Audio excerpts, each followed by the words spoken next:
The Ark of the Covenant, built by Moses to hold the stone tablets of the Ten Commandments at the command of God Himself. In Jerusalem, it was the literal dwelling of the Most High, secreted in the darkness of the Holy of Holies for centuries. Then it disappeared. No one knows exactly where or when, but for more than 2,000 years, the whereabouts of the Ark have been shrouded in mystery, despite countless attempts to track it down. There are many theories as to the whereabouts of the holy relic. Some say it's buried under the Temple Mount. Others contend it was carried to Egypt before being lost to history.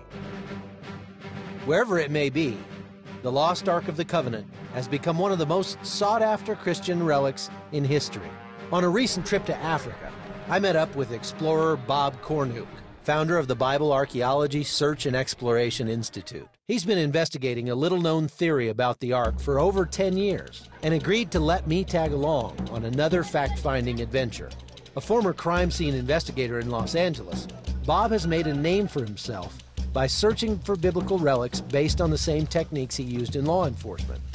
Taking the Bible as a literal guide, he's traced the route of the Jewish exodus from Egypt, searched for Noah's Ark, and probed the mystery surrounding the true location of Mount Sinai.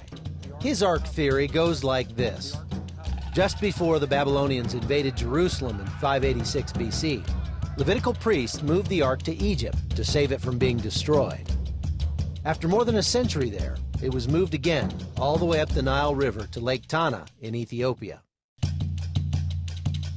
And this is where they say that they had the Ark, and it rested right into where those trees are. We're going to go by it here right now, and as we go by with the boat, you're going to see where they actually say the Ark sat in a tent, similar, very similar to the tabernacle in the wilderness.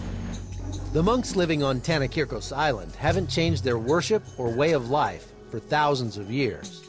Even today, they dress in animal skins and live a primitive existence farming the small island. They also spend more than 3 hours a day in prayer. The monks showed us relics that they say arrived with the Ark. So these implements were said to be brought with the Ark from Solomon's temple. And this is the gomer that sits down. They put the blood in it, and then they would sprinkle the blood upon the Ark. According to these men, their ancestors safeguarded the Ark here for 800 years. In that time, Ethiopia became a Christian nation, and after that, the king came and retrieved the Ark and took it to Axum, where we're going next. The city of Axum, in northern Ethiopia, was once the capital of the kingdom. Ancient kings built giant obelisks to mark their graves, which rival the pyramids in engineering genius. Legend has it that the Ark was brought here in about 400 AD and was placed in the church of Our Lady Mary of Zion. The only man allowed to see the Ark is a monk called the Guardian, who's never allowed to leave the church enclosure. It's like a bunker. It's made out of cinder blocks, and they tell me that as you go in that door, that there's a corridor that goes to the left, then there's a corridor makes a sharp right turn, and then another sharp right turn coming back to where what they claim is the Ark of the Covenant, sitting in a big stone sarcophagus box with a silver ornate inlaid sleeve. So people say, why doesn't someone go in and get it? It'd be pretty hard to bring it out because they actually built the building around this object that they call the Ark of the Covenant. We arrived in Axum on the holiest day of the Ethiopian Orthodox calendar, the festival of Timkat.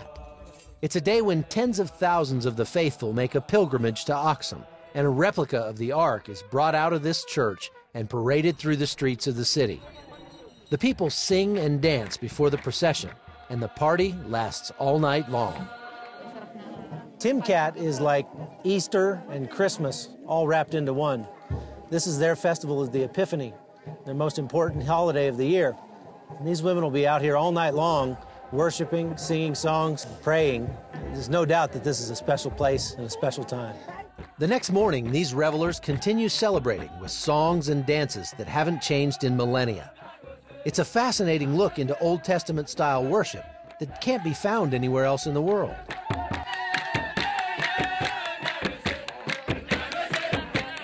At the end of the day, there's no way to know for certain if the Ark is here or not.